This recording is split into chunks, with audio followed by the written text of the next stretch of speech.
Does your furry friend take over your bed every night? It's time to reclaim your space while giving them the comfort they deserve with the coldest, cozy dog bed. Don't wait.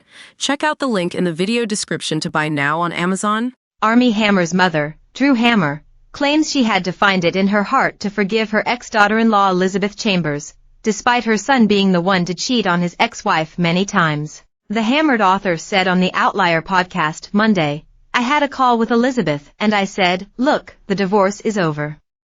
As far as I'm concerned, bygones are bygones, and I love you, and I forgive you for anything that you might have done to hurt Armie because you were hurt." She added, "I understand, I've been there, and I ask you to forgive me if I've ever done anything that's hurt you." Drew said she and Chambers, who was married to Armie for 10 years before several women accused him of cannibalistic fetishes and sexual misconduct, now have a beautiful relationship. Chambers' rep did not immediately return our channel's request for comment.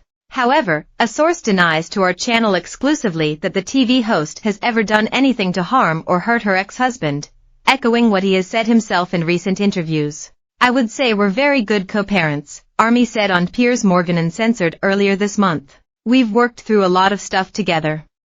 We are able to put our children first and foremost, and I would say that, in a big way, bygones are bygones." The Call Me By Your Name star, 37, also admitted to Piers Morgan that he had cheated on his ex-wife with not hundreds of women but enough. Chambers, 41, was never found to have had an affair herself, but she was said to have contributed to the downfall of Armie's career behind his back. In September 2022, our channel reported that the Bird Bakery founder had allegedly pressured the Death on the Nile actor's rape accuser, Effie Angelova, to press charges so she could get full custody of the former spouse's 2 kids, daughter Harper, 9, and son Ford, 7. Chambers' rep defended the Grand Cayman, Secrets in Paradise star's actions, though, telling us at the time, given the extent and nature of allegations that were made, Elizabeth sought to determine the veracity of those allegations. She was very sensitive to all parties involved. The safety and well-being of their children remains her priority. Chambers allegedly also once hid behind a secret Instagram account to leak unfavorable stories about Armie to press, including that he had a flirty relationship with his Rebecca co-star Lily James. Our channel cannot confirm whether the hurt that Drew alluded to in her podcast interview was about the aforementioned allegations, though. Like Armie, Chambers has said she and her ex course-corrected their estranged relationship, telling E! News in September 2022, "We're committed fully and wholly to our children and to being together as much as possible in a non-romantic way for our kids. Kids need their mom, kids need their dad.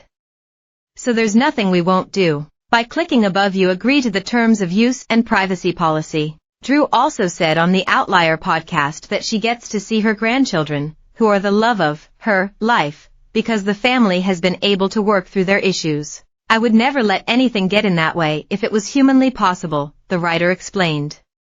And again, it all gets down to forgiveness. Drew concluded, "You forgive, and you shake the sand off your feet, and you move on.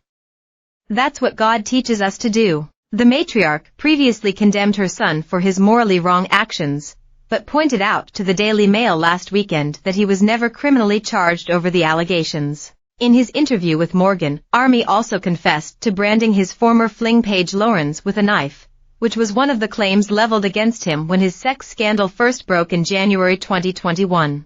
However, he has repeatedly denied raping or sexually abusing any of his accusers and claimed all sexual interactions were consensual. If you or someone you know is affected by any of the issues raised in this story, call the Sexual Assault Hotline at 1-800-330-0226.